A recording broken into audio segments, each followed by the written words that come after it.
And welcome everyone to the Shitlord Preachers podcast. This is episode 37, a very special episode. Merry Christmas, Brook.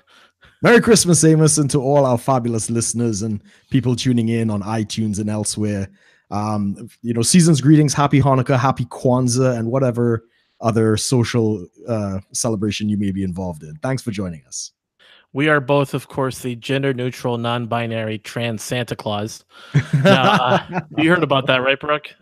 Yeah, I've heard people are pushing for Santa to be gender-neutral. I just say, fuck those people. Yeah. Even though his name is literally from a man's name, St. Nicholas. But anyways, for those of you who are joining for us for the first time, we are Brook and myself, who are both former preachers, now reformed shitlords. Basically, we had these conversations about a lot of different topics, from politics to social issues and cultural things. And we eventually just wanted to start this podcast. So, of course, this is our 37th episode, which I'm pretty excited about because I'd say this is kind of one of the topics I've really wanted to put time into talking about. So, but yeah, thank you everyone for joining us today. And also, if you want to check us out, you can check us out on iTunes as well as Podbean. We just got on there recently. We got approval. Had to pull a little sneaky one on iTunes, but not like we're not that big yet. So don't give it away, Amos. They might come and find us. Exactly. They have the algorithms to say, if the word trick and iTunes are in the same sentence, they're going to find us. Now, but yeah, so today we're going to be talking about a really interesting book that both Brook and I have read. I mean, it's just so happened to be the one book that we've both read. It was funny how we chose it, and we said, yeah, let's talk about this book. Well, yeah, because we both read it, But The Rational Male is the book we're going to be talking about. Now, Brook, how would you describe this book, The Rational Male? I mean, the work by Rollo Tomassi is fantastic, and The Rational Male is basically an entry understanding into the intergender dynamics between men and women, understanding things like male nature, female nature, and basically competition between them, and how society at large has really emphasized a lot of the female nature and the female imperative in these types of things. And the book really helps men identify it, some of the programming, some of the social pressures, and really gives them the opportunity to regain a positive understanding of it, to try and actually win in the relationship game. I would say that's how I'd sum it up. Yeah. So now this book, I didn't really read nor did I really hear about it until about last year. So if you guys remember at all, Brook actually came out here last September for my birthday. Took me out for a couple days to kind of the club scene in Minneapolis, and we stayed at an Airbnb. He even did a whole bunch of stuff, kind of just to help me just kind of unplug. And one of the things he wanted to get me was this book, and so we stopped at a bookstore at the Mall of America, and we checked out some books, and unfortunately they didn't have The Rational Male there. It was like a Barnes and Noble, I think it was, there in the Mall of America. They didn't have it. So Brook got me another book, The Game by Neil Strauss, and I looked over that, kind of got an idea of just basic, kind of looking behind the scenes of what's known as pickup artists, or PUA. Basically just the idea of different techniques and such. But then after he had went back to, did you fly back to the UK or Trinidad that time? Last year, I probably went back to Trinidad and Tobago. Right, you went back there first, and then eventually I went on Audible and pretty much rekindled my account. Nice little play on words there, and downloaded the book and started listening to it. And I got a lot out of it. Now, for the different topics that we go into, I really enjoy talking about politics and, cultural things, social issues and such. But to me, when I started listening to it last year, it made the most sense, I guess. It seemed to really click with me, kind of the and what is commonly known as kind of the red pill. It kind of, like people say, getting red pilled.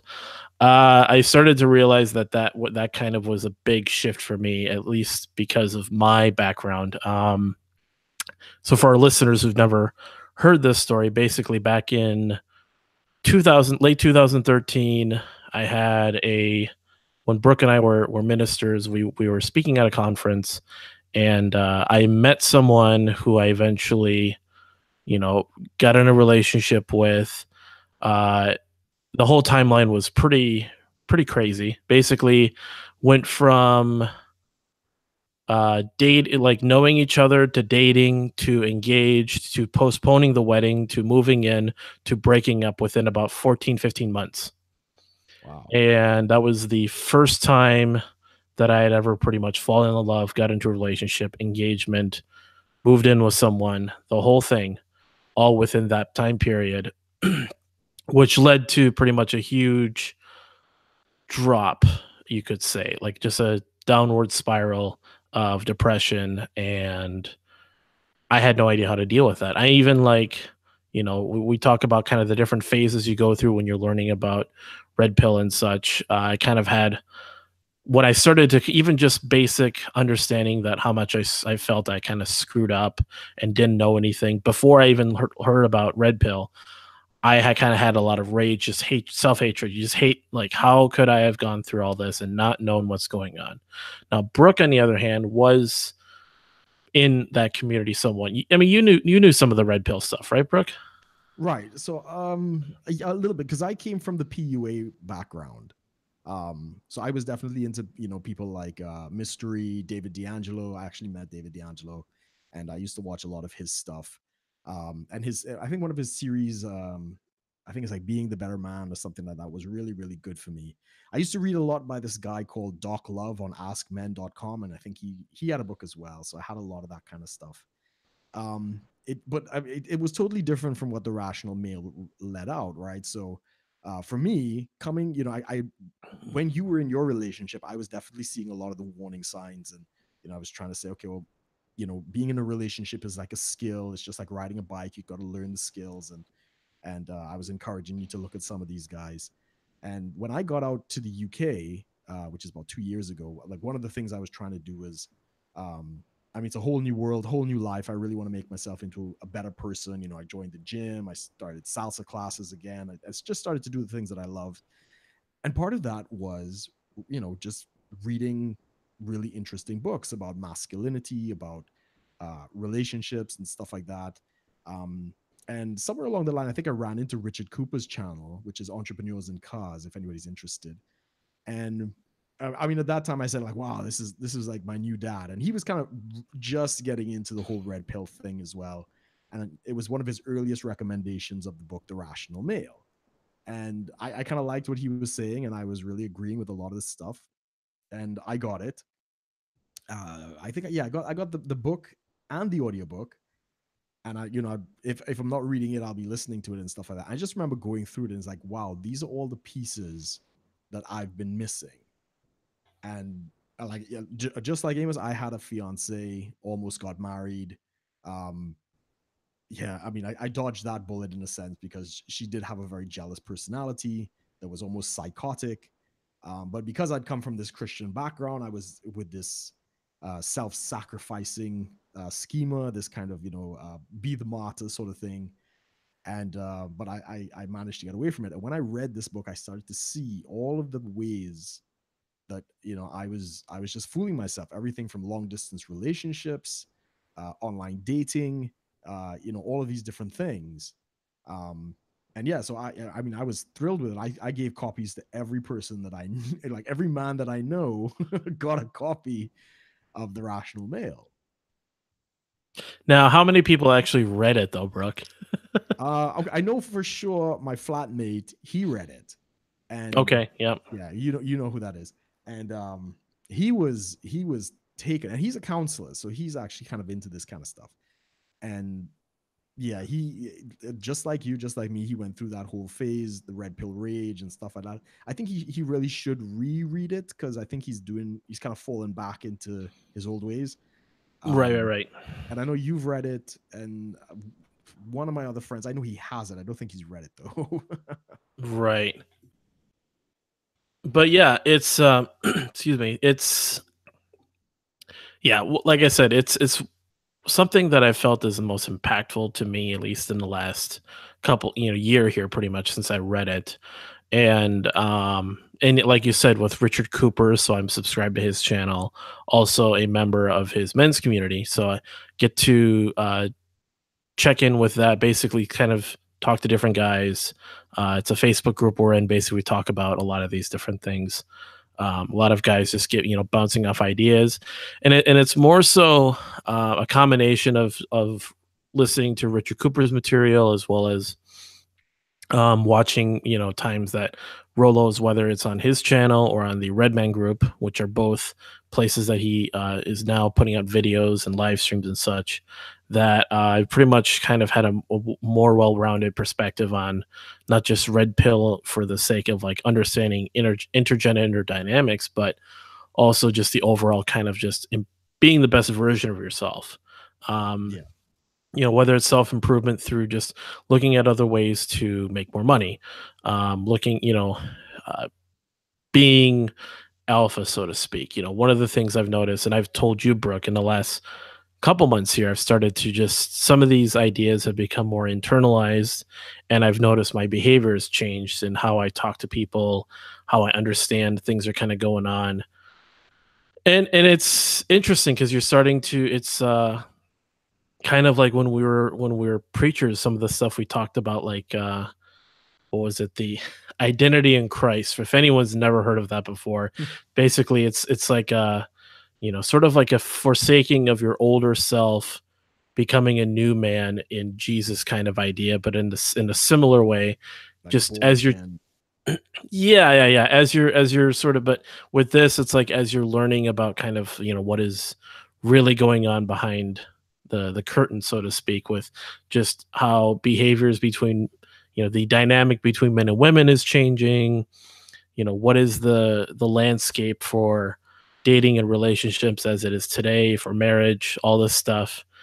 It's really easy to kind of get, start putting on your tinfoil hat and think everything is out to get you. But at the same time, the thing that I distinguish, how I kind of point this out to people when they ask me, because I'll talk about this with people nowadays, and they think either I'm some sort of incel or some sort of MGTOW, and I got to learn to not get pulled into that. But I'll just kind of basically say, well, incel, let's say the game is dating and relationships between men and women. In the game, you have different kinds of guys. You have your blue pilled beta guys who just kind of follow along with what's known as the feminine imperative. They follow along kind of these ideas that have been pushed as a result of feminism. Basically, you have to like put your woman on a pedestal and Happy life. happy, yeah. I'm not whipped, I just keep my wife happy, all these things. And I started to see this with like friends and such I mean, I've got friends that I'll just say, I have friends that I see like they show a lot of beta behaviors, and but yet they're still getting around to chicks and stuff. They still have a notch count.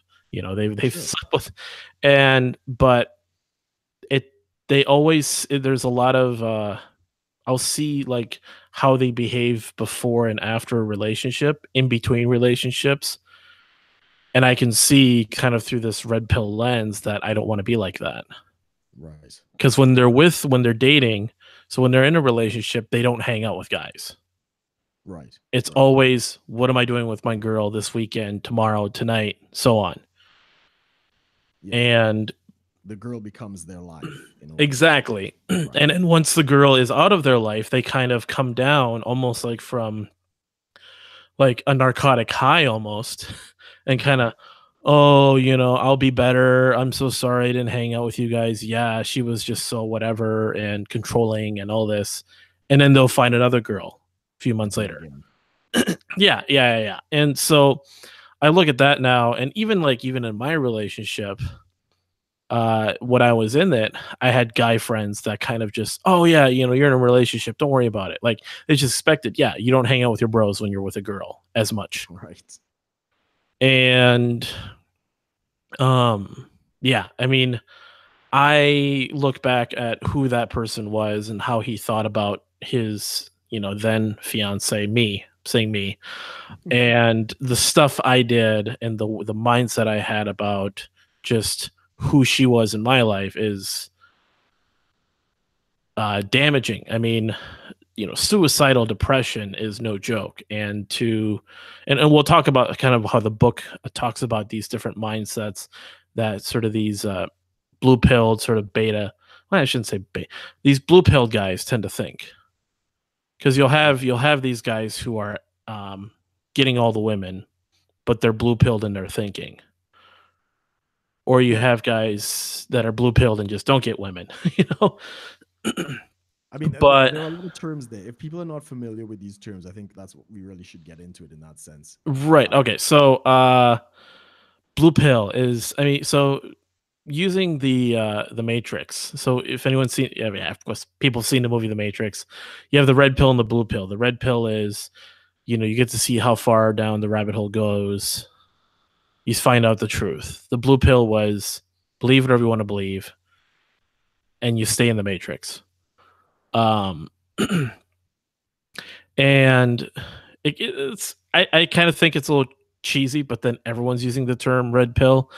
From what I've read from Rollo Tomassi, the term red pill originated to describe intergender dynamics, which is basically it was a culmination of pickup artists, uh, you know, MRAs. MRAs, dating coaches, just sort of just an overall view of like what is going on between men and women in society, how we view relationships, how men view women, women view men, how women view other women, how men view other men, just behaviors that dictate how we've like uh interacted with each other, how that's changed, especially specifically even like as I think what is it, post sexual revolution of the 60s and 70s till today, like what is it's a that plays a big part. You can kind of touch on like other aspects of intergender dynamics before that, but it's obviously the most relevant is today's, this period we're in, sort of peak feminism, peak female imperative. The female imperative basically is how would you describe the female imperative? I mean, I just see it as sort of like the women dominated mindset, if that makes Yeah, sense. yeah. The female imperative is basically a means of which women utilize anything for their advancement, for their benefit, in that sense. Yeah, So, like like the issue of honor, for instance, honor is a very big thing amongst men. So, it's about doing the right thing, being honorable, being a man of your word, and stuff like that. And that's always been part of male, like in guys, always had honor amongst themselves. So women have come across and they've hijacked that in a sense and say, well, it's honorable to do a whole bunch of things that women want. And they say things like, oh yeah, it's honorable for a man to marry a woman who has children with another man and raise that kid as his own. when biologically that's called cuckoldry. Right, for all of history that's been. So yeah, the female imperative is basically the way in which women view things in terms of advancing their own sexual mating strategies. Yeah. Okay. No, yeah, that's a better way of describing it. I've always just kind of like the way I see it is just, um, yeah, the mindset of the woman is the female imperative. Now, the big thing that in the book he talks about kind of was it the feminine primary social order. So basically, it's feminism. The goal of feminism is the goal of because feminism. because feminism has a lot of different definitions. So I like the female primacy rather than feminism because that means a lot of different things to a lot of different people. Right. Okay. Yeah, you're right. So yeah, feminine primary social order. Yeah, all these terms he uses. You can what it's really trying to say when you say it out, but it's basically it's describing as sort of females as being sort of obviously their imperative being primary in how we go about society, how our society operates. You Correct. know, When the ship is sinking, it's women and and children children, first. Yeah. When you move right? to war, it tends to be the men that end up dying to protect the women and the children. Right. And really, why women and children? Because children are taken care of by women. Well, I mean, That's children have their whole life ahead of them. They're innocent, and children and women can produce children, so they're seen as higher value, just in the yeah. social fabric of the family. Now, before we go any further, I want to be very clear with the listeners. When we're talking about this, we're talking about these. Uh, be aware, we're not talking about any of these concepts or ideas from any moralistic standpoint. Now, a lot of people can hear this and think, morally, there's a lot of things that they kind of have some disagreements with. We're just looking at exactly how things operate, what works, what doesn't, what makes sense, and what doesn't. Doesn't necessarily mean if there's anything moral about it. Like, it could be seen as certain dating strategies women engage in could be seen as very immoral to some people, but it's just reality, and it happens regardless of your moral ideas. Now, some people, now morality can come into play and cause people to behave differently. They have to suppress certain natural behaviors. For example, we're going to talk about things like hypergamy and the male imperative. There's these different things you can go into. And once you really look at just why we behave the way we do, why it makes sense we basically evolved to behave this way, and why that's just how, when we look at it on a larger scale of society, you'll see that play out in different ways. We're not necessarily making any moral arguments here for anyone who's wondering. We're not saying this is, just because, for example, hypergamy is defined as pretty much a female mating strategy of trying to find the best man, so to speak, whether it's through social status, financial status, some sort of strength to like protect her when she's finding a mate. And that can play out. That's not just finding the one. It could be finding one, then finding another. So you find a guy who's got a house, decent bank account, and a car. But then after a while, you might find a guy with two houses, two cars, and twice the size of a bank account. And you move on to him. Now, does that always happen? Of course not. We have moral tendencies that can definitely play into that. We've had certain societal checks and balances that play into keeping those things from happening. But they can still happen because we have a biological. These are a lot of these imperatives, a lot of these behaviors have been built into us for thousands of years before now that helped us survive this whole time. Correct. Trying to produce the best offspring. You have to look at it from the mating strategy has to do with reproduction. So how do you remedy that? You look at that and you apply it to modern society, and you have the red pill, and you can basically look at different behaviors men and women have. Would you think that's Yeah, yeah. You're going into a lot of different topics. Yeah, I So know, I know, I know. you're really shooting this with a shotgun sort of thing. But yeah, no, I completely agree. So I mean, let's discuss the different mating strategies then. So you've mentioned hypergamy, and this is a key word in the red pill community and the And it's a manosphere. big part of the first book too, I'd say. It when you look into the first book, we were going to kind of touch on a lot of the big topics in the book that I think were the most important for guys when they're looking into this book. Hypergamy, one-itis was a big one because that was the first thing that you go into in the book. Oh, what's another one? Kind of like certain myths of like alpha men, beta men, stuff like that. And of course, there's the 9 iron rules of Tomassi. That's kind of a really big one too. Yeah, Um, we don't want to give away everything because we want people to take away right. from Well, it. yeah, I had pulled up the book itself to look at the chapters. Yeah, There's quite a few of them. Did you get right. something on your end here? Okay, you're coming in a little loud there, Brooke. But Oh, is is that better? Yeah, we're sounding better. Okay. Sorry for that, everyone. But basically, um, Yeah. so We're hitting on the big topics. We don't want to give away everything because obviously we want exactly. people to go out and buy the book So for their yes, their yes. lives, fathers, brothers, sons. And what better way than to check it out on Audible? So Audible, for everyone who doesn't know, is basically it's just audiobooks. We actually have a couple links below for anyone, depending upon where you are in the series. So Rollo Tomassi has, of course, The Rational Male, book one. Book two is Rational Male, Preventive Medicine. And then book three being Positive Masculinity. All part of the Rational Male series. And Rollo is, of course, working on a fourth book right now. I don't know if he's going to make any more after that. But um, we got a couple links down below where you can sign up for a 30-day free trial that basically allows you to get one of the books. So I'd recommend everyone, of course, to get the first one. But if you've already read the first or second one, the link to the third one is below too. It gives you a 30-day free trial on Audible, as well as whichever copy you click on gives you a free copy of that specific book. So definitely check that out, guys.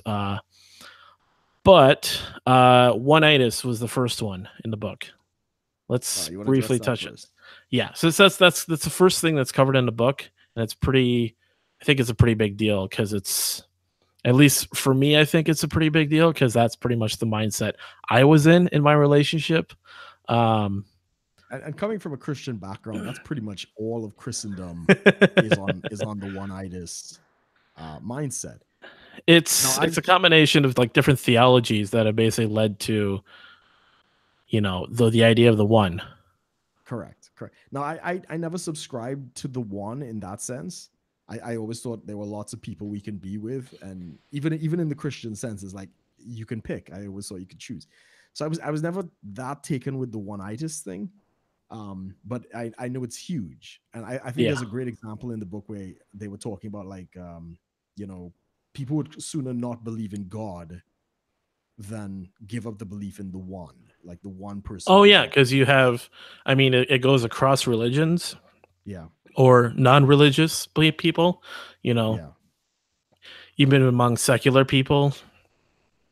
I mean, it's a combination of ideas in Western society of sort of. I mean, we understand people are compatible with each other, and they think, well, there is the most compatible with that person, that must be the one. right, And so one-itis is basically it's that mindset of being obsessed with the one, the idea of the one. The one girl, the one that, whether you believe is just the one person that's going to be the most perfect person for you, or from a religious sense, the one God created for you, yeah. This the or soulmate, even basically the soul. the soulmate, or even you have some like, kind of foo-foo kind of narratives out there that are like, we came about as two halves of the same soul and we're supposed to come back together or something. Just you get a lot of these like stories about it. And I even after I like as I was going through kind of the end of my last relationship, kind of going into the breakup, I started to kind of have that thought process, like breaking out of it. I Mm, started to see, and it wasn't so much breaking out of one-itis as a whole. I started to kind of see, well, it's not so much who's compatible and who isn't compatible. It's who are you willing to have a relationship with and put the work in for. right. Because you can be compatible with someone, but you're just not working with each other. You can have all the same, because you see a lot of relationships where you have people that are very compatible, you know, and they have a good relationship, Yeah. or they're complete, or you have the whole, we're nothing alike, we're like complete opposites. I mean, Opposites they're attract. like, and then somehow they have a really good relationship too. I mean, Right. the husband is kind of half calling his wife like a bitch, but they still love each other. They'll fuck like rabbits that night. They're and they love their kids, and they love each other. Um, so one-itis is that mindset of basically, yeah, the one. And what I've started to see with that, and even plenty of guys have dealt with this, is it's dangerous because it's so perpetuated among men that it becomes, if she's not the one for me, like basically you're so invested in she's the one. So you have this really good relationship in the beginning. You kind of ride out that honeymoon phase as long as you can. And then something doesn't work out and all of a sudden she's not the one. Right. You're kind of become comfortable with not putting in so much work. Like what can happen is we get comfortable, we get into a relationship. I mean, Brooke, you even told me when I was in my relationship, I kind of had that going on too. A lot of guys we've talked to have kind of had that. They kind of get comfortable with just, you Well, know, I mean, it's a two-edged sword, right? Because in the book, Rollo actually does talk about that. That when you're in a relationship, kind of taking things for granted, not necessarily always focusing on trying to please the other person and stuff like that. That's kind of like, when it's working. But what you're referring to is the one-itis, which leads a person to sacrifice their life, right? So maybe their whole dream was to be a lawyer, but they meet this one girl and suddenly she's going off to art college somewhere in New York, and he puts his law degree on hold to go and follow her to New York. That is the kind of behavior that he's really addressing. well, yeah, no, there's different aspects to it, but yeah, Yeah. that's the one too. I mean, there's the putting his life on hold, or there's also the really big issue is literally putting his life on the line. Like some cases you have guys that kind of go through these huge mental breakdowns because quote unquote the one gets away. Yeah, And yeah. The average, what is it? The average frustrated chump, the AFC, right. right? And the example of that, of course, was Mystery. Mystery was like this very well known pickup artist. I think he had his own TV show, Yep. which is the first time I saw him. I never really followed his stuff, but I knew of him. And apparently, he met the girl of his dreams, and yes, all of his pickup artist um, traits, he managed to secure this girl. And then he couldn't keep her. He just resorted to this kind of beta mentality and this AFC, lifestyle, and he lost her. And he became, as you said, suicidal, depressed, and all these other types of things, which has always been the shortfall of the PUA community. Even I acknowledged it back then. It's like, this is really great for meeting people, but how do you play this long term? And back then, in my day, they didn't really have anything. But Yeah. I mean, funny thing was as I was kind of slowly coming out of the depression and Brooke was really trying to encourage me to kind of get out there. And this was a big part of playing into kind of getting me to snap out of kind of the mindset I was in. So I start looking on like dating profiles and such like OkCupid and Tinder and all this stuff. Now, and I would start sending him screenshots like just girls with these ridiculous demands or ridiculous looking profiles, just expecting all this. And I'd send it to him. I'm like, can you believe this shit? Can you believe these bitches? What are they doing? What do they think they are? And before you give it away, like an example of that was what? Like, can you remember one? uh well, of course, every other woman had like two or three different sexualities or genders in there.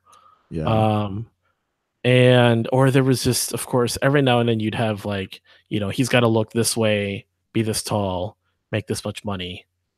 Right. Or I mean, just the other day I actually had someone on Tinder that matched with me straight up asked me like, "Would you want to do like a sugar daddy arrangement?" Yeah. Yeah. Yeah. Yeah. And I'm like, "No." Just I get no. that too. Yeah. And so but I'd send this all to Brooke and he'd be in eventually. What is it that you asked me, Brooke? Well, I mean, it didn't come from the post. It came from your reaction to the post. And Exactly. I had, you were in a very dark place, and it's like, bro, do you hate women? Is that Exactly. what's going on? And I'm like, "Well, no, of course not." And you're like, "Because you sound like it." Because I'm thinking Yeah. hate women. I'm thinking, no, I'm not gay. You know. And then I like really like had to think about it. Like, wait, maybe I like have a problem here. And then which led to him, you started sending me, of course, some of the material you said you first listened to, like David D'Angelo, Doc Love and stuff. And I kind of looked through it and it just wasn't, I mean, there was a lot of like kind of, D'Angelo was kind of talking about like demonstrating value, like being, appearing to be like masculine and confident, like telling jokes and all this stuff. And I'm like, oh, okay, I kind of see that. But really when I got into the rational male that it really clicked like, oh, okay, Yeah. this is why. This is why these things make sense. This is why this is that way. And as I kind of looked through a lot of the past and of course and today too, just through different friends or even family in some cases, just how people interacted with each other. And I could just see, oh, this is why this is like this. Like, I was, of course, I'm my own worst critic. I'm sitting here criticizing, like from the videos or pictures I saw. I'm like seeing all this stuff of the me before, like, Right. holy crap, So okay, so the one-itis was definitely something that resonated with you. Right, right. Yeah. I mean, it resonated with me too. My experience was a little different though, but yeah. But yeah, it's interesting how we saw that a lot in among Christians too.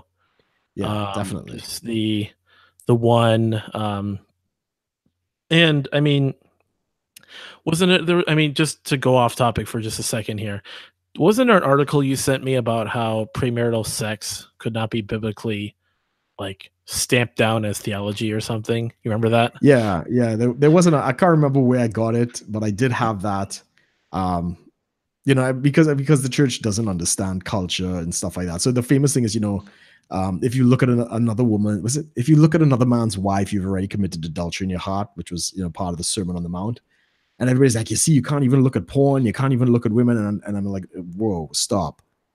Right? In order for a woman to be another man's wife, she has to be married. If you look at an unmarried woman, this that doesn't apply, right? Right, and right, and right. back then, women were basically commodities, right? So it wasn't what we have today and stuff like that. So it's really out of context. But yeah, I got a lot Yeah. of flack for that. I mean, and then so the next thing that's pretty big in the book is hypergamy. Yeah, Now, so I kind of briefly touched on it. Hypergamy is just the mating strategy women use to basically try to marry a man. It's marrying up is one way of putting it, but it's really just the ability of a woman to just to find a man who has social status, financial status, or some sort of strength. Um, Basically, I mean, it's to find the best man. I just kind of look at it like, and there could be different ways she looks for the best man. And oh, you were gonna say some, Brooke? yeah, no. Well, I mean, he lays out that there's a dualistic mating strategy for women, right? So it's the alpha fox beta bucks dynamic. Right, right, right. So yes, there is That there is the desire for women to marry up, and they would love the one guy who's got it all, right? Like the whoever, right? Um, but because they have this dualistic mating strategy, they are often conflicted. oh yeah, yeah. So yeah, because you have and it's this is really focused in the second book to talk about where that happens and doesn't happen. There are different Basically, it's stages the different in her stages. maturity. Yeah, Right. So, where women might have the alpha fuck, so like the alpha, like the party girl, the girl who's early on in her, so we can even talk about SMV in that too, but a woman who's younger, more mature, more fertile, youthful kind of woman. So basically a girl who's like late high school into middle 20s kind of area. A woman is her mating strategy is more alpha fucks. She's fucking the beach body guy, the quarterback for the football team, captain of the football team. Um Sometimes, I mean, that could even play into like, so in a college sense, she's fucking the professor because he presents himself as alpha. And then as she kind of um starts going into her late 20s, usually she starts playing into the beta bucks. So she's kind of settled down. She's had a lot of her fun. She's hitting that place where she's starting to kind of really think about her life, because The epiphany stage. right, her biological clock is kind of ticking away for kids, to the kind of the prime time for having kids. So then she turns into the beta bucks to basically find the guy who's may not be alpha at all. Could be anyone from a guy who's not alpha at all to maybe some alpha, but maybe not as alpha as the guys she fucks back in her alpha fucks time period. And now she's having this guy, but he makes good money, has a house, can totally provide for her, so she'll settle for that. That's the beta bucks. Yeah. So that's kind of, it's a weird thing, but when you really see it, like, I mean, I don't know if you've experienced this. I'm experiencing this now with girls that, I mean, I'm in my late 30s at this point. So girls that I was, screwing around with when I was younger, who eventually went off and they found these great guys and settled down, now suddenly have gotten back in contact with me all these years later, and they're all interested in how I'm doing. And, and I mean, I'm not saying anything. I know where they're at, right? And it's like, okay, that's pretty cool. Yeah, we don't want to get too much into the second book's topics on this, but yeah, basically you have these two sides to hypergamy. Whether she's finding the alpha guy to fuck, or she's finding the beta guy to pretty much provide. And I kind of saw the red pill as I read this book is to try to be the best of both. Be an alpha guy who can provide. Right. I mean, that is the highest status that, that a man could present himself in the sexual marketplace, right? Is to have the looks, the character, as well as the financials to be able to support a family. Yeah. And that's how you will raise your status in the sexual marketplace. But the truth is, most men are not, right? Most men are not alpha, right? Most men are sleepwalking through life. Life is happening to them. They're not really in the captain of their own, ship. And this is it. And again, and we've talked about this, because of online dating and hypergamy and feminism and all these things, all of these women are super entitled, and they all want Thor. Basically, they want, Odin's son to be their husband. Exactly.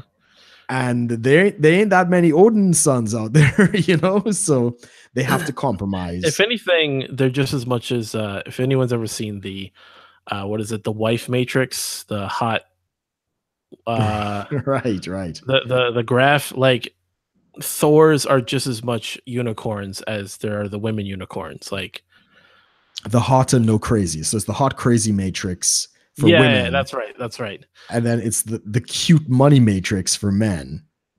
And after a certain point of money, it doesn't matter how cute he is. Yeah, it's yeah. So I mean, that's one big thing that I really hit with, resonated with me. And understanding that too, and trying to play that, demonstrating higher value, not just to demonstrate and present higher value, but through even like incorporating that with like kind of what Richard Cooper talks about, actually achieving higher value. The pickup artists and a lot of these dating coaches really they really just teach you to kind of go out there and kind of flaunt like you have something. Yeah. But I think the real change has to be actually having something. Yeah.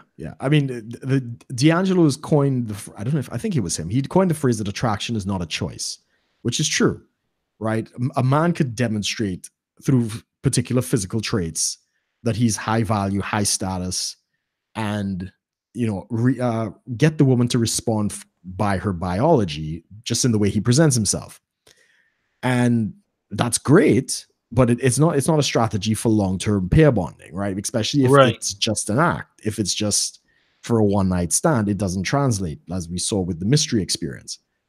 So yeah, where Richard Cooper and Donovan Sharp and all these guys, the 21 convention. The first time I ever saw Rollo Tomassi was when he appeared on the 21 convention. It's like, oh wow, there's actually a person. Like he wasn't out in public before that. But what I Right, loved right. about that was they're like, make, as you said, make it real, make yourself the best possible version of yourself. And I love the line in the book where he basically, when he talks about buffers, for instance, like the things that men put up to basically shield themselves from the rejection of actually going out and meeting women and doing all this stuff. And he said, rejection is better than regret.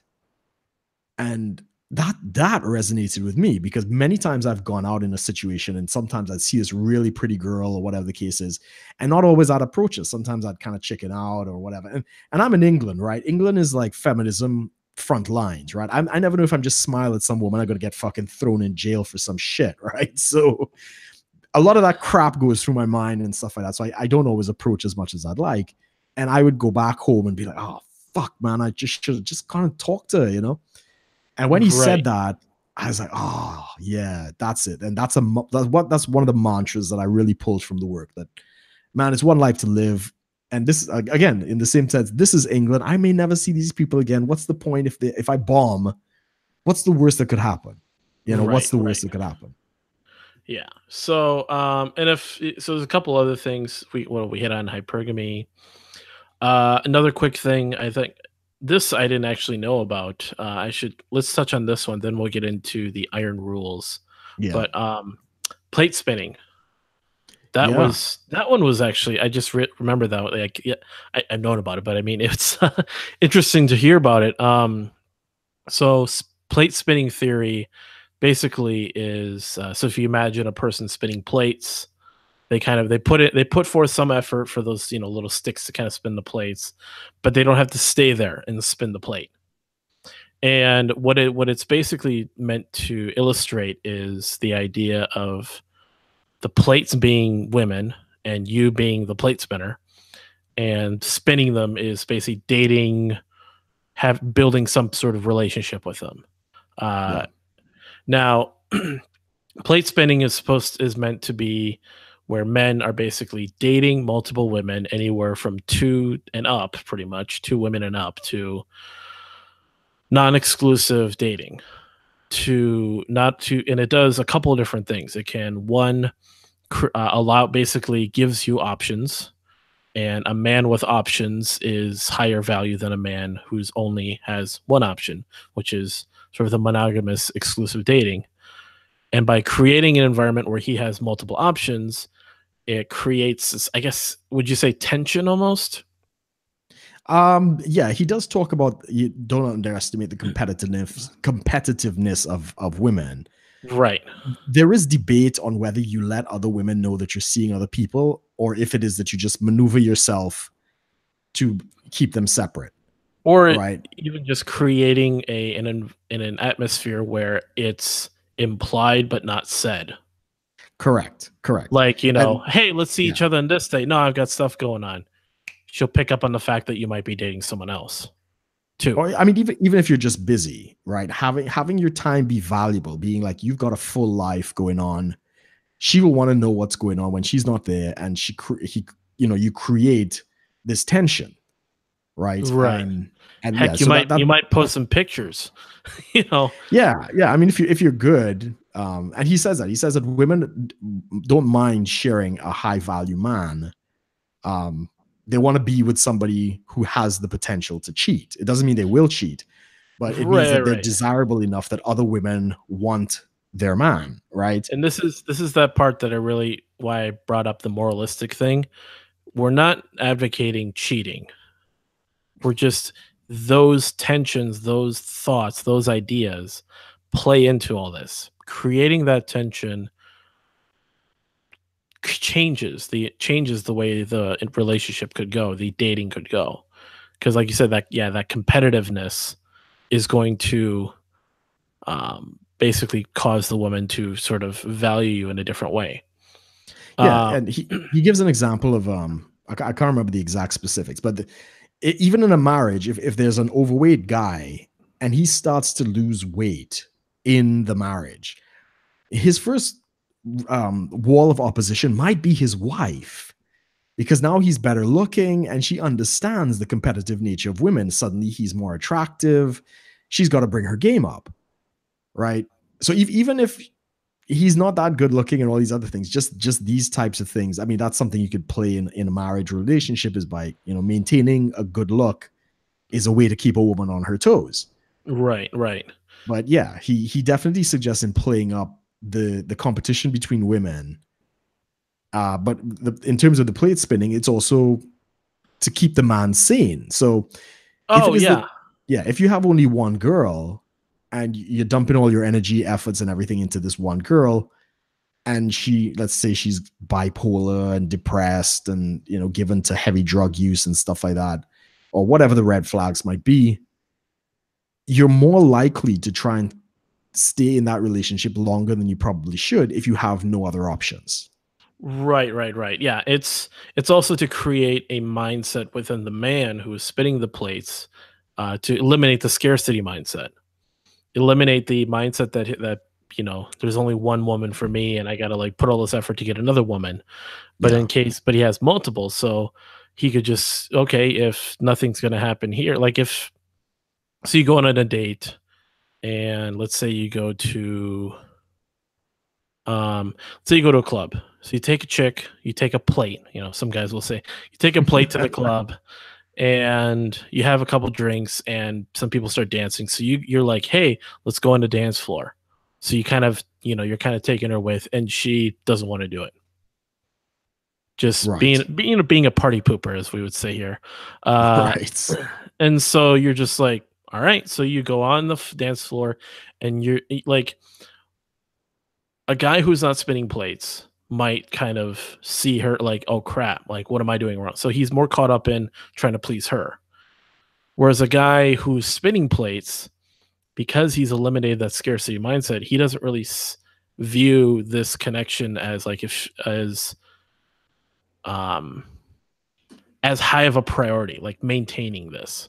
If Correct. she's just going to be that way, and because maybe going to the club was her idea or something, and now she's just being this way, just be like, all right, go on the dance floor, start dancing on your own. You might even pick up another chick. you know Yeah. Yeah. Exactly. Exactly. And he does talk about that. If a plate falls, so okay, so you have an argument with some woman, but you know that you got like two or three other girls vying for your attention, and one of them has a hissy fit, and basically she falls, right? You break the plate. The relationship's done. It's not the end of the world because you got like two and three other women on the side. yeah. And he's basically put forth the notion that monogamy is earned. It is not implied. And again, that was something revolutionary for me, because I was always kind of like a serial monogamous. I date a lot, but if I got into a relationship, that was kind of it. But if a woman wants your attention and she wants you to be monogamous, she has to earn it. She's got to come with something worthwhile. She's not entitled to it just because she's a woman. And that's, I mean, we've talked about this too, kind of the because of the change in intergender dynamics in society, plate spinning has to be is well, it's something we just have to do to make things work. It has to be the right strategy. Um, with the shift in how women go about, the female imperative, how that's kind of gone off the rails into today's society. Plate spinning has to be that way because you need. I mean, you're not going to find, first off, you're gonna be able to date more women. You're not going to be so caught up in the feelings, and you can better vet for the right kind of woman. As you start spinning more plates, Rollo keeps saying just spin more plates. As you spin more plates and more plates fall, you're going to see certain ones that stay longer and others that don't stay as long. So you can kind of see you're also kind of finding out on your own too what kind of woman you're looking for. Exactly. Um, Exactly. now, one thing to be clear on plate spinning. Plate spinning is non-exclusive dating, so you're not creating any. You're not agreeing to any monogamy, like Brooke was saying. It has to be earned, and um, you don't necessarily have to have sex with any or all of them, depending upon what you're doing. You could Correct. just be that you could have a rotation of some that maybe you've just gone on first and second dates with. Right. No, no, Um, completely agree. I used to do that in Trinidad. Um, don't do it so much out here for some reason. Because I'm out here, I'm not as exotic as I was in Trinidad. So I'm now at the bottom of the pecking order. I actually have to work for it now. Yeah. One thing I thought was pretty interesting, and I told you about this. I spoke with someone. Um, there's like some other Facebook groups I'm in, kind of like, so you could say kind of like shit posting memes and just stuff like that. But I talked to someone. We started talking about red pill, and I started talking about these different concepts. And as I started to describe plate spinning, I started to really pick up on kind of the guy he was. He was a natural alpha. Right. As I described plate spinning, he was like, "Oh, I do that. I just didn't know it was called that." Right. I thought that was really interesting. Like, oh wait, this can naturally happen. So when I started to hear that, and I started talking about these different concepts and just the way he talked, started to realize like this isn't just some BS. One of the things I told Brooke, even when I started listening to the book, was a lot of these concepts clicked. Like it just seemed like to make sense. It wasn't like it wasn't even really like for like political ideas, cultural ideas. Sometimes you have to like do a little research, look at stats, look at these things to see if it's true. But when I listened to Red Pill, it seemed like just kind of like when you examine the way you behave and you start to realize there's concepts within this, and you somehow find out that's in a book somewhere. Yeah. But why hasn't anyone talked about this? Like, if you try to examining the way we walk, like humans walk, bipedal locomotion, we're walking, and then you found a book that was on mechanics or something that described, well, the most efficient way for a thing like this to move is how we walk. It's like it's like the same way with the red pill. I was reading the book, looking at all the dynamics, looking at how to look, men and women dating, relationships, and I was like, why does this all just make so much sense? But I never knew about it. Correct. Correct. And I think for the better part of history, a lot of this stuff is known. I mean, we've had intergender dynamics for thousands of years. So a lot of this is evolutionary. But the problem Right. is, for the modern man, we have not had access to basically fathers who intrinsically knew this stuff, right? They may not have had the psychology behind it, right? Which is why there's so many beta men now, is because we've got pretty much 40 years of feminism. So that's about 2 or 3 generations of men being raised by women and, not having this intrinsic stuff come down. Now, and Rollo attests to this in his book about, if it weren't for modern technology and the birth of the internet and men talking with other men all around the world, we never would have had the manosphere, and they never would have built the language to describe these things and notice these trends across cultures, across countries, had we not been speaking to each other. And Right. he was one of the 3. So it's Royce, Rollo, and Roosh. Those were kind of like the 3 pioneers of this dialogue, and the dialogue is still going on today, and people are still learning and stuff like that. So yeah, that's why we weren't exposed to it. I know that, at least that's my reason, is my father, he really wasn't there, and that's something I've had to deal with. But I Now, took it upon myself to try and learn as much as I could. quick question for you, Brooke, because you've spoken to my father before he passed. Did you pick Yeah. up on any? Would you say you picked up on any alpha characteristics from him? Not in the conversations, because it was mostly, it was very personal stuff. So that was not exactly something. No. I'm just curious because that's one thing I noticed too. So when you came to see me last year for my Yeah. birthday, you met my family, and you and I had a nice little conversation about the different dynamics in my family. Yeah. Yeah. Which we won't get into.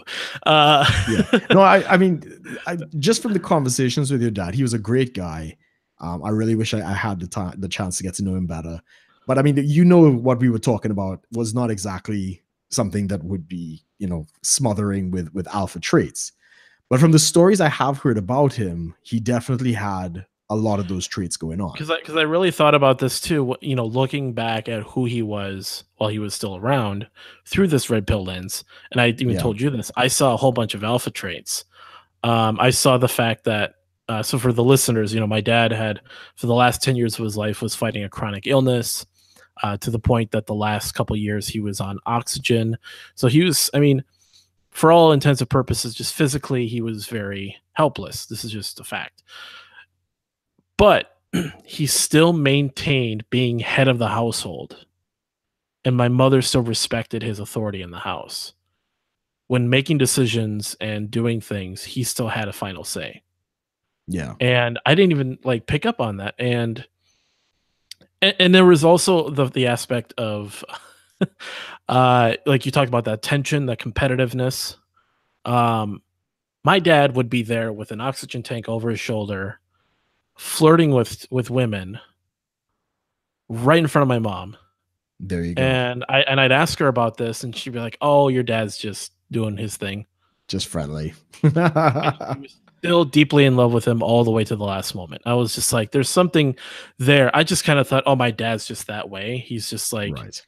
such a whatever troublemaker, whatever you want to call it." But then I look back, I'm like, "That's pretty fucking alpha," There you you know. go.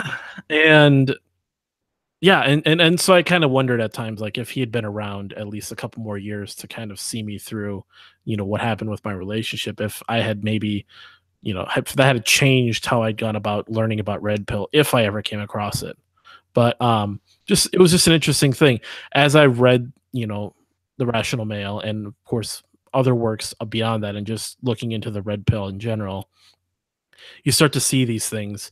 You start to realize that a lot of these things in action make sense. It's not just some book that feminists all over the world are writing about, saying this is just some jaded, angry man that is probably an incel in his mom's basement. When Rollo's what 50 some years old, has a wife and a daughter, and still does what he does. Yeah. I mean, at least from the time of the book, I think it was 17 years married. So it's more now. And 22, 23, I think, something. I don't know. I forgot exactly. But yeah, there you go. And this is something that I really appreciated. Um, like one of the big flaws that I kind of, well, so we discussed a little bit about the PUA community, and they didn't have that kind of lasting appeal to go into a relationship and stuff like that. And like when I came out to the UK, I started to encounter the MGTOW for the first time. I'd never heard of that back in the Caribbean. Came out here, and I actually got to meet them, and they had a lot of the red pill knowledge. They agree with a lot of these, in terms of the dynamics, the nature of women, the feminine primacy, the feminization of society, the West, and all this other kind of stuff. And as we know, and I'm not criticizing their decision, they have decided to check out of the mating game and focus on themselves and just live the best life they can. Some date, some fuck, some have dolls. It's just where you're at. But I could never fully buy into it. And this was before I read the Rational Male, because I'd come from the David D'Angelo side of it, where I understood there was biology at play, that biologically men had a superior position in the gender game, in the gender dynamic game. And I didn't have I didn't have like the thinking and the theology and all the terms and all that kind of stuff that the Rational Male eventually put in place to show, yeah, we do have the means to win by being better, by getting stronger, by pursuing excellence, by having a career and money and all these right, different types of right. things. And when I went back to one of the meetings. Well, it was a political meeting, and the MGTOW guy was there. He and I got into that disagreement, and I said, look, I fully understand and respect what you're saying, but there is a cheat code to this thing, and it's called being better. I think I have it on my WhatsApp, the quote that he put in the book: don't wish it was easier, wish you were better. And Yeah, and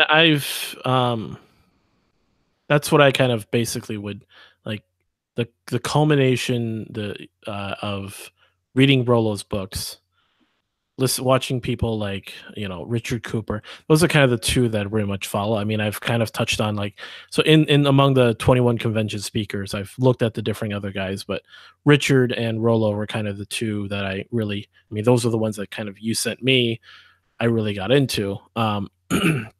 It was, out of the red pill, the sort of self improvement and all this stuff. It really just came down to two words, like you said: be better. That's it. It's just That's be it. better. It's like, well, what do you mean be better? Well, be a better man, make more money, be better at making money, be better at picking up chicks, be better at being confident, be better at being a man, be better at all this stuff. Be better at taking Yeah. care of yourself, be better at eating right, just all these different things. And it sounds so simple, but at the same time, you don't, it's so much more than clean your room, we'll just say. Yeah. Yeah. Yeah. Yeah. That's a good um way to put it. Yeah.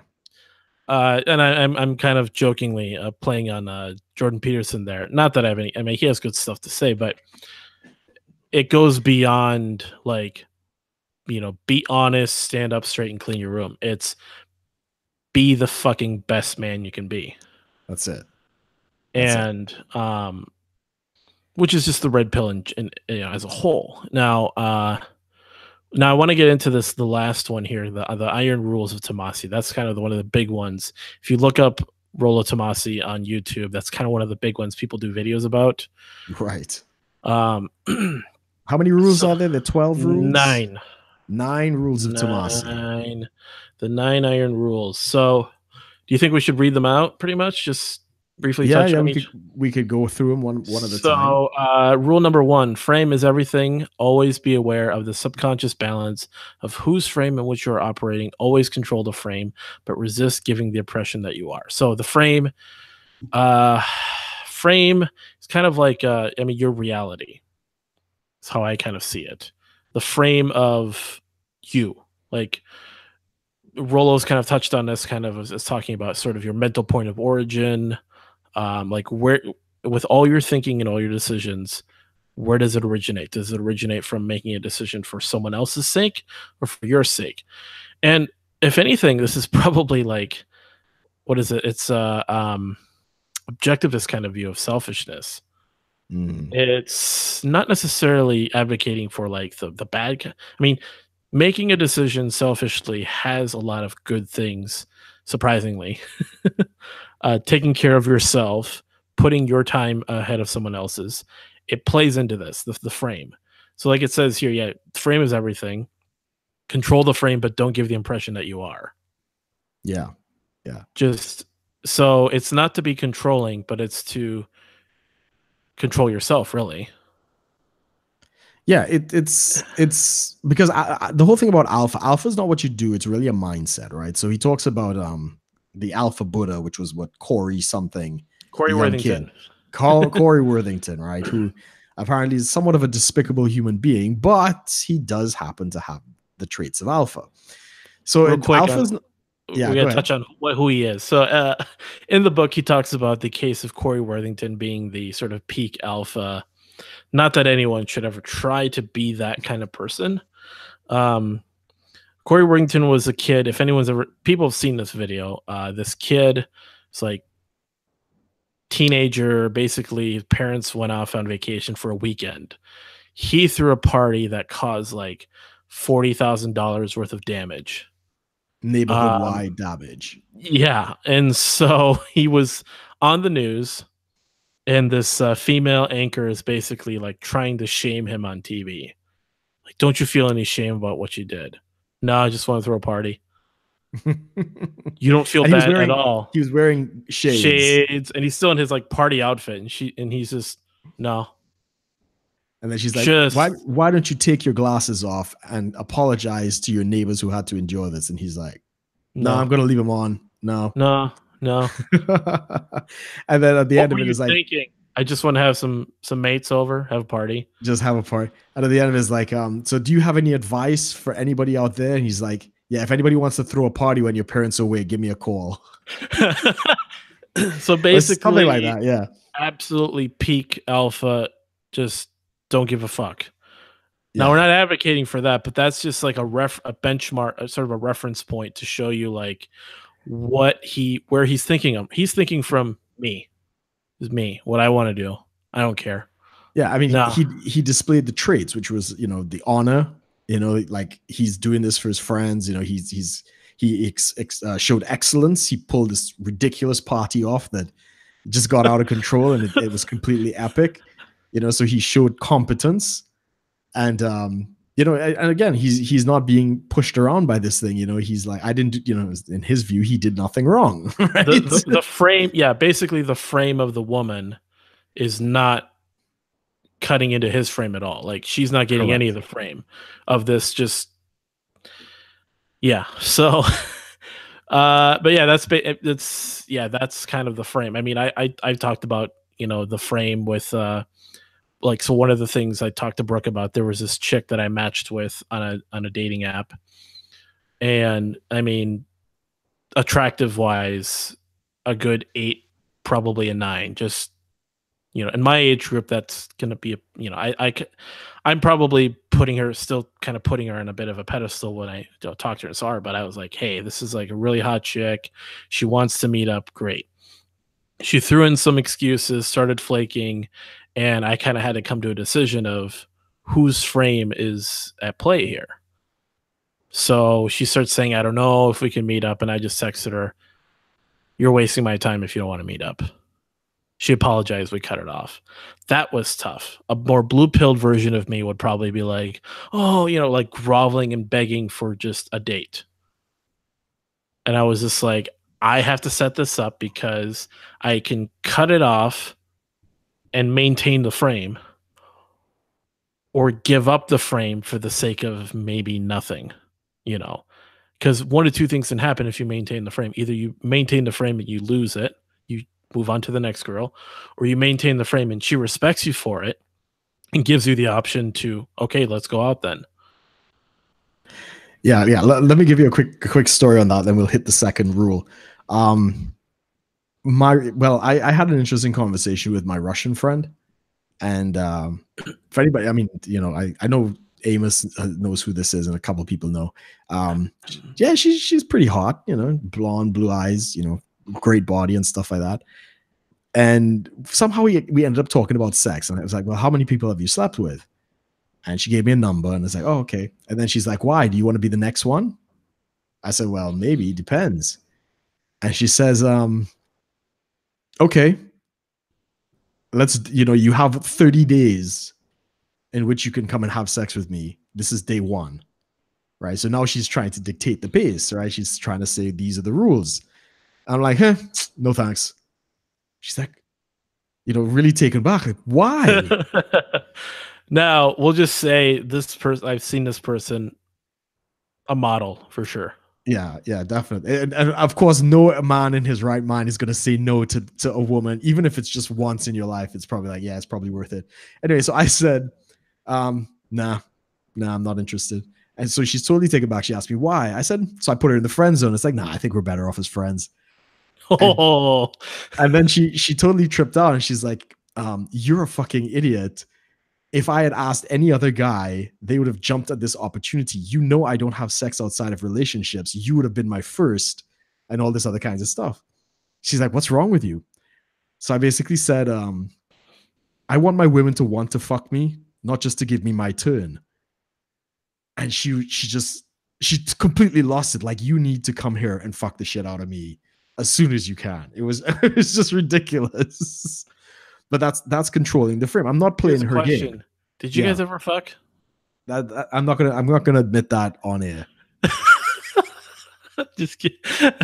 Just kidding. It's funny because the second rule, never under pain of death, honestly or dishonestly reveal the number of women you slept with, or explain any detail of your sexual experiences with them to a current lover. Correct. It's another aspect of course, playing up that competitive tension. She'll never know. Yeah, pretty much. I mean, I've utilized that, at least in my current relationship, as well as if I've done something really spectacular in bed, and they're like, "Shit, where did you learn that?" I don't know, because you know a lot of women know that I've gone off to Thailand and they've done things. So I let their imagination run wild, and I talk about, yeah, oh wow, Thailand, and Thailand was great. Don't get me wrong, right? But because I don't give any details, it's very funny. Like I had this really really hot girl once. She was, and let me not say that because people might figure out who she is, but um, yeah, she was, very intimidated by me sexually. Like she did not want to have sex with me because she basically thought there was nothing that she could do that some other woman hasn't done better. And she, like, we were having a conversation and stuff like that. And she's like, nah, I'm never going to measure up to, those Thai girls and, those Caribbean women, and they're, throwing their hips and absolutely stunning sexual being, totally defeated just in her own mind because of me not revealing certain aspects of it. It's very powerful. It's very powerful. Yeah. So then it gives an example in this article I pulled up to pull up the rules. So the woman asks, how many girls have you been with? Well, you're my first, actually. Really? How many girls have you been with? You mean tonight? Come on, how many girls have you been with? I really lost count after 50 or something else. And then it says in parentheses, or something else outrageous, like throw out a number. Or there's another one that you could play, how many girls have you been with? I have an idea. Let's fuck, and then you can tell me how many girls I've been with. You think I've been with. Yeah, exactly. Never give the satisfaction. So, rule number 3, any woman who makes you wait for sex or by her actions implies she's making you wait for sex. The sex is never worth the wait. Yeah, I think that's true. So we've talked about this before, where you said, like, because of the standards that have been set in dating now, if she's not blowing you by the first date, she's not gonna. I wouldn't put that much pressure on women, right? You don't have obviously to not, but you were saying, like, this is kind of the change. Like, if you get a first kiss, if you get a kiss on the first date, that's like, holy crap, you win. But nowadays it's changed to, like, if no sexual tension is built up by that first one or the second one. Yeah. I mean, definitely by the third date. And again, it is a case by case basis. So like me and my present girlfriend, right? We probably did want to fuck the shit out of each other the minute we met, but we had nowhere to do it. Right. I was living with some flatmates. They were very religious. Her parents, were we couldn't go back to her place because she, with her parents, and she was renting a room in this very old lady's house. And so yeah, you just the logistics couldn't work, right? So I'm not gonna throw her out after 3 dates, but yeah, generally if there's the opportunity, and if by the third date things are not clicking in some capacity, some kind of sexual stuff, it's probably not worth it. Now I'll say this, right? Like I had 2 girlfriends that were both, this is in my good Christian days, they were both virgins, and they were virgins when I left them. Right. So I never took like the plunge because I was, so, trying to be a good Christian and all that kind of stuff. Right. And they both we clearly had incompatibilities. But if I'd had sex with them, I'd definitely say, yeah, I probably would have stayed in those relationships a little bit longer. And so I'm actually kind of glad I didn't, so as I say, it is by case basis. But yeah, I definitely agree with it. Now that I'm kind of out of that mindset and out of that scheme. Yeah, definitely. Right. So rule number 4, never under any circumstance live with a woman you aren't married to or are not planning to marry within 6 months. Yeah. it becomes because she's basically taking you for a ride. She's basically, what is it going to be like in the house situation? And there's also a lot of legal precedent. If it is y'all are living together, she legally she gets a lot of leverage if there is a breakup and other types of things like that. Right. So it becomes very difficult. I mean, I can even attest to this with my relationship, where I moved in with, this person, and the money, everything was all tied up. And the only reason we were able to break it off and I had to take over all the finances with the apartment we lived in, was simply because I had gotten a promotion at work and made enough money to afford on my own. Right. Yeah. So, and I mean, I pretty much gave into that because I just didn't want to deal with her. She was BPD, the whole thing. Yeah. Um, yeah. Anyways, and of course, we moved in 6 months later. We didn't get married. That's when it pretty much started falling apart. Perfect Right. timing. Were uh, you all engaged when you moved in?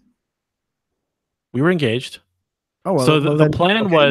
was so quick timeline for everyone. October dating, February engaged, wedding set for August, with moving in end of July. Right. So Okay. there'd be like a little time overlap in there because we were still kind of playing up that religious thing. Uh, and then break up in December with like 5-6 months of dealing with her Right. afterwards. So I always tell Yeah. people it's weird, but we actually took us like 5 months to break up to fully like cut it off, you know. Uh, which here's another thing.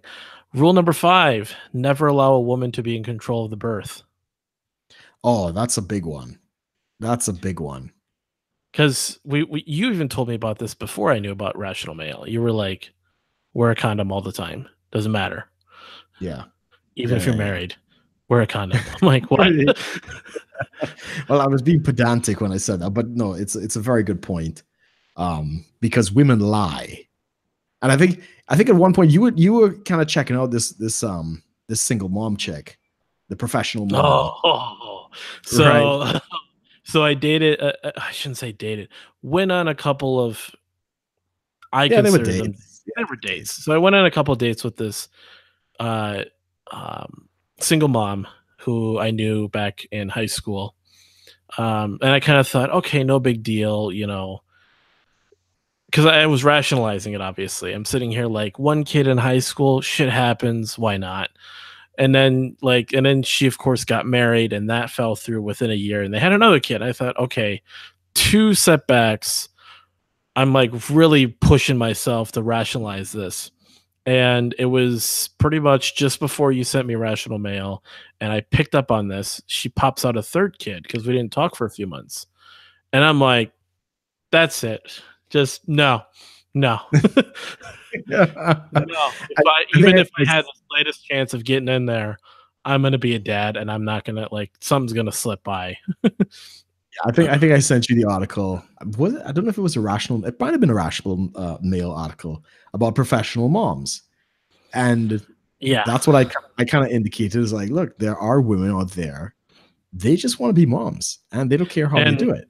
um, the person we call Mrs. Robinson, when I told her about this, she was like, "Oh, I call women like that breeders," because that's Yeah. what it was. She claimed she never had kids just for child support, Mm, but she popped out 3 kids with 3 different guys, and she's about 25. Like, jeez. holy crap! I mean, my mom didn't even manage that. And your mom was a different generation when they did get married young and have Right, yeah, kids she young. had 4 Yeah. yeah, I had 4 kids with my dad and, you know, anyways. Yeah. Yeah, Oh, it's not no, it's I totally I'm on board with that. In fact, somebody that we know, they're presently in a relationship with this girl that he met out in Asia, and they're spending Christmas together. And I kind of warn him, like, hey, you brought this girl over just to come and spend time for Christmas, but she's probably doesn't want to go back to Asia. And the easiest way for her to do that is to get knocked up, right? Like, this is just the reality. And so I've had to have like a serious talk with him, like, bro, you know, wrap it cover up. cover your willy, man. Like, get serious about this shit. Exactly. Rule number 6, Moving on. uh, women are utterly incapable of loving a man in the way that a man expects to be loved. Sad but true. So it's kind of the playing like what is it? Men love idealistically, women love opportunistically. Yeah, yeah. Rollo goes into this about how men are the true romantics, and I mean, you look at some of the great poetry, the fantastic music, a lot of things throughout history. Men have written, about their love affair of women. I mean, the great lovers of Don Juan DeMarco and these guys. Yeah, so the men have this deep passion and these different types of things. Women do love men, it's just in a different way. And their love for men also fades faster than the love men have for women. I mean, you can look at, there's so many things that can back this. Men have been known to take twice or 3 times as long to get over a breakup than women. I Yeah. mean, where women might, and sometimes it's even, the gap is even bigger, depending upon, because women can put up a facade of maintaining a relationship when she's already moving on. So in the case of my former relationship, it was uh, from breakup to second boyfriend within a day. Right. Because we talked about how, so I played, of course, Blue Pill Amos basically decided, let's take a break and maybe we could see other people. The very next day, she goes on a date with some guy and doesn't I don't hear from her till the next day. Right. It was Yeah. like, oh, and then fucking him within a week. Right. Right. And again, there's, I think Rollo goes into the reason for that. Again, it's evolutionary that when the barbarians would come to the village and, kill all the men and the women get carted off, their survival mechanism was they had to, Put out. basically put out to the barbarians, right? They had to jump ship Yeah. pretty easily. Yeah. And because of that, they have this faster decay and less attachment than men do. Men have, as we keep saying, men will die for pussy. Women don't die for dick. Right? It's just a fact of life. Yeah, it's I mean, men are more competitive over pussy than women are over dick. Because Yeah, like we were saying in earlier on the show, women will share a dick. yeah, Men won't exactly. share a pussy, really. Well, they don't want to unless they're really, up on the soy. Yeah. So see, that estrogen really plays in there. But yeah, I mean, you see, yeah, there's that difference in how long it takes to get over a breakup. There's just our imperatives are very different. I mean, a guy, what is it? The woman will have to, like, the woman is going to have her fantasies about Ryan Gosling, while the guy could totally just, get by with any fantasy with, like, the chick at the, cash register. Yeah. We're not really, yeah. Anyways, so the next rule. Yeah, we'll do one more and we'll leave the rest for our listeners to go and buy the book and really We don't get want to go into through it. all of them. How many do we have left? No, we have 3 more. 3 more? Because we said we could go over a little over on time because this is a. All right, let's go. Okay. Rule 7: it is always time and effort better spent developing new, fresh, prospective women than it will ever be attempting to reconstruct the failed relationship. Basically, move on to the next chick. Don't try to rekindle it with exes or former plates. Yeah. There's a reason it fell apart, and your first instinct is probably, if you're the one doing the breakup, your first instinct is the best instinct. If you were dumped, that image of you that caused her to dump you is irreconcilable. You really can't win that back. And yeah, yeah, because I tried this. I've done. Told you I was tried about. this. Yeah, you've tried this. I've seen people try this, and it never works. If anything, it's like someone you're gonna maybe fuck once and just to get out of your system. If anything. Yeah, exactly. Moving on. So, always let a woman figure out why she won't fuck you. Never do it for her. Yeah, don't give her excuses like, "Oh, I'm a loser," and don't put yourself down. And oh, right, don't give her reasons. Let her find basically, reasons. don't self-deprecate. Yeah. Don't. It's all again about maintaining the frame. And this is the soy, people. I'm such a loser, thinking that she's gonna fuck you because you support feminism or whatever. The whole "you're out of my league." Yeah. Don't short circuit, the biology. And the last rule, which kind of plays into that, the eighth rule. Rule number 9, never self-deprecate under any circumstance. This is the kiss of death that you self-initiate and is the antithesis of the prize mentality. Once you've accepted yourself and presented yourself as a complete douche, there's no going back to confidence with a woman. Never appeal to a woman's sympathies. Her sympathies are given by her own volition, never when they are begged for. Oh, women despise the obligation of sympathy. Nothing kills arousal like pity. Even if you don't seriously consider yourself pathetic, it never serves your best interest to paint yourself as pathetic. Self-deprecation is a misguided tool for the AFC and not something that would occur in an alpha. Yeah, that's basically what we're saying. Yeah. And nothing tells a woman that she's picked the wrong guy than when the guy basically says, "I'm a loser." No woman wants to think that she's picked the loser in the bunch. She wants to think that she's picked the winner, the best of the best. And anytime a guy puts it down, you are actually putting her ability to choose a proper mate down. You're basically saying she's not capable of doing that properly. Yeah, I mean, I've and again, this also goes back to that feminine social primary. The whole attitude men have towards women when they're in a relationship.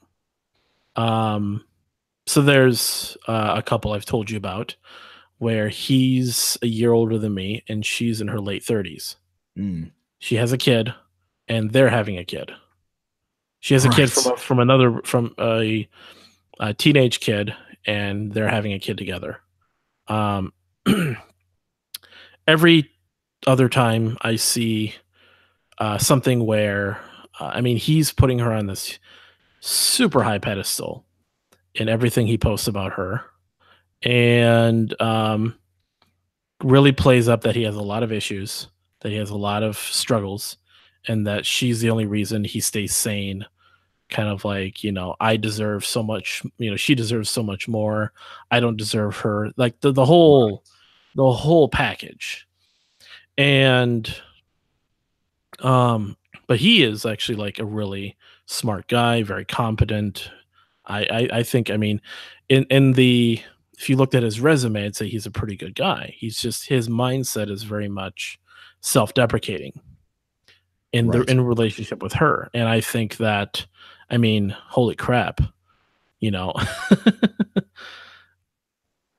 lot of these things I think, are almost poison to relationships. They really are. Because now there's a kid in the mix. Yeah. Yeah, that's a whole other level, right? I mean, I did it to myself. I did that a lot Oh when yeah, I did it too.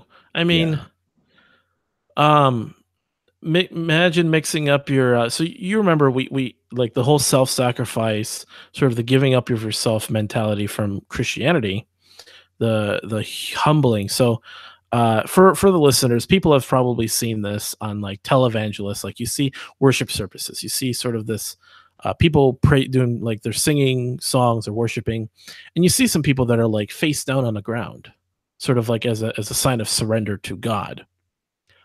I did this to my ex. I don't think I've Wow. told this before. I was face down on the ground at her feet, begging for her, begging. Wow. Okay. I didn't know that. I never told you that either. I Right. figured I might as well share that. Live I and did that. learn. Yeah, Yeah. I did that, like, because she wanted me to be real and in touch and all this stuff. And I was like breaking down everything, like, broke down crying at her feet, the whole thing. Right. Not kneeling, sprawled Right. out on the floor. Right. So yeah. Yeah, I mean that's part of the female imperative as well. The kind of female conditioning is like, just be yourself. You express your feelings. And I've heard Right? about that, like, you can, but you never want to make that a primary thing. Like, you want to make it like a small thing. Like, you see, you, Correct.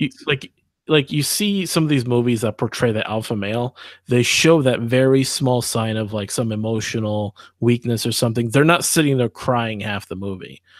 Yeah. I mean, Streetcar Named Desire is a very good example. And you watch any of the Humphrey Bogart, Casablanca, any of the classic, male You archetypes. see some like even some action hero, let's say he's got to like save all the kids, and then there's Yeah, like there's a villain and he like kills a kid. He's going to show that slight sense of remorse, but he's got to stay strong and be like, yeah, confront the issue. And then the chicks are like, "Oh my gosh, he cares." But if he just like full on broke down, started crying, chicks are not yeah. going to dig that. And this is it, right? It's the scarcity of our emotions that actually make women want to desire us more, to get an emotional response from us. So that's, again, it's an evolutionary. This is in the book as well, that it's an evolutionary response. The more we have, we kind of control ourselves and stuff like that. When we do share our emotions, it's that much more impactful than if we, became soy and we basically start crying every time the breeze blew on our face or something, right? Yeah. There was a movie, did you ever see this movie with Brendan Fraser and oh, what's her name? Some female actress. Basically he was some loser guy and she's the devil and grants him wishes. Have you ever heard of this? It sounds vaguely familiar. I was never a big Brendan Fraser So, fan. well, he was like in the 90s and that's about it. Yeah, yeah. Let's see. Brendan Fraser, the devil. uh Bedazzled. Bedazzled. Oh, can't What's her remember. name? Elizabeth Hurley. Oh, okay. So she plays the devil in the movie, and she approaches him and says, "Sell your soul to me. I'll give you any wish you want."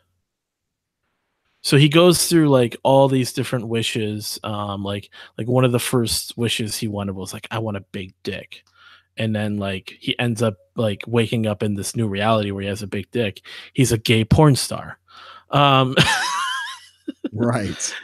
but here's the real good point is what happened was he gets the ability to like go to he has this crush, so he goes to this girl's house, gets to read her diary, and finds out she wants like emotional sensitive man. So his next wish is, I want to be the most emotionally sensitive and endearing and caring man I can be. Oh no. And so of course the world changes. He wakes up and he's with her, Right. and she's enjoying this great time, and he's got like his hair color changed. He's like this blonde kind of pale skin, like just effeminate guy, and everything he's looking at is just, oh, it's so beautiful. Like they're at a beach and he looks at the sunset and he just starts crying. It's so beautiful and fleeting. The The whole thing. And soy is strong. yeah, and she's like like in the beginning you see she's like kind of happy with him, and then like she's just like every moment is just beautiful and emotional and crying. And eventually like so then It's she's too like, much. yeah, then she's like, stop it, like I need to talk to you about this. Like you got to stop crying at every rose petal, every fucking sunset. He's like, I thought you wanted me this way. Yeah, now you're like a fucking crybaby. And then she like turns around and there's this like hot, like this, biker dude in a leather jacket comes up and takes her away. She's like, I want to be with him. He makes me exciting. He's exciting. He's not crying every other moment. And it like, that's all funny and stuff, but that really was like pointing out like Yeah. that doesn't play. But you Yeah. won't see that in a movie today. I doubt you would unless Mel Brooks comes back into the business. But I mean, this is it. Like, I think what the book is really good at is it's showing some of the confusion, even women, because women are not necessarily aware of a lot of this stuff. But because of the dual nature and the hypergamy and all these other things, they don't even know why they're doing it.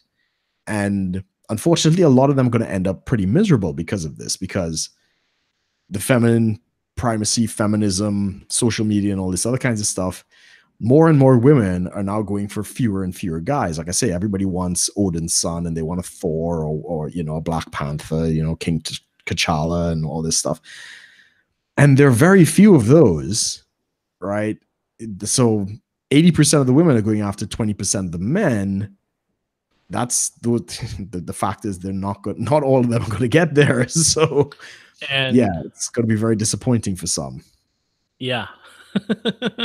Yeah, but And what is it? we win 80% in of the end, men are though. going after, what was it? It's 80% of women going after 20% of men. What about them? And all the men are going after all the women, really. For the most part, I think men are not as discerning. It's kind of like, oh my god, there's a woman that fell out the dumpster. Well, is she cute? It's they kind of just don't want her to be fat, and they'll kind of make it work. But Well, that's yeah, because our breeding strategies are very different, right? We want to spread our seed and stuff like that. We are not as discerning because unlike women, we have unlimited sperm and we could have kids for the rest of our lives. As long as we're alive, we could yeah, crank one out, right? So, but women are fertile for a number of years, short window, and as I say, they're incapacitated for 9 months. So the evolution is they've got to be selective because they don't want to end up with somebody with a genetic inferior child that might have Down syndrome or something like that. They can't defend themselves, all these other things they can't necessarily provide and work.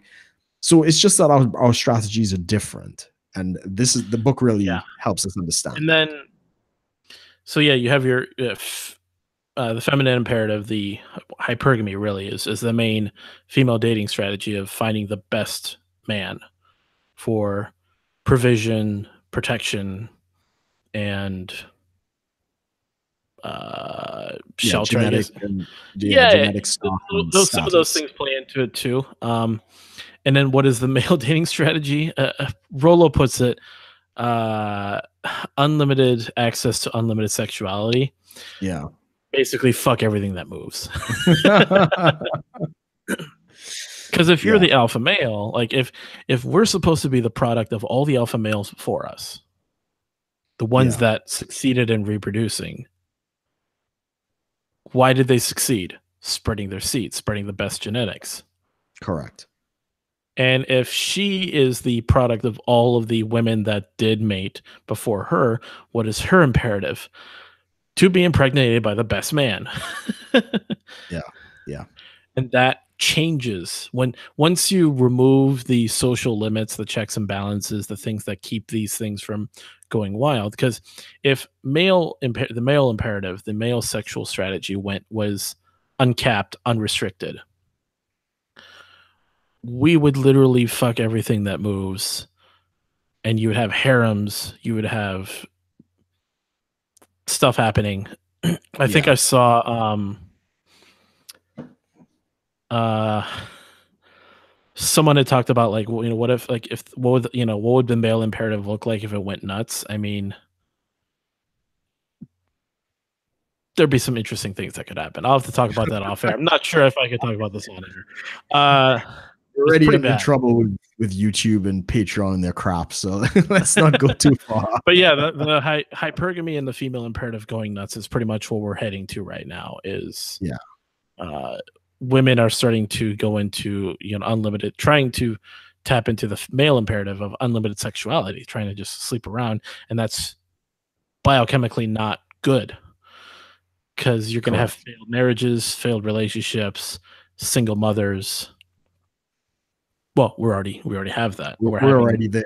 We're already there. I mean, it's only going to get a lot worse. So, Yeah, uh, but yeah, definitely check out The Rational Male as a book. Check out the entire series. There's The Rational Male, The Rational Male Preventive Medicine, and then, of course, The Rational Male Positive Masculinity.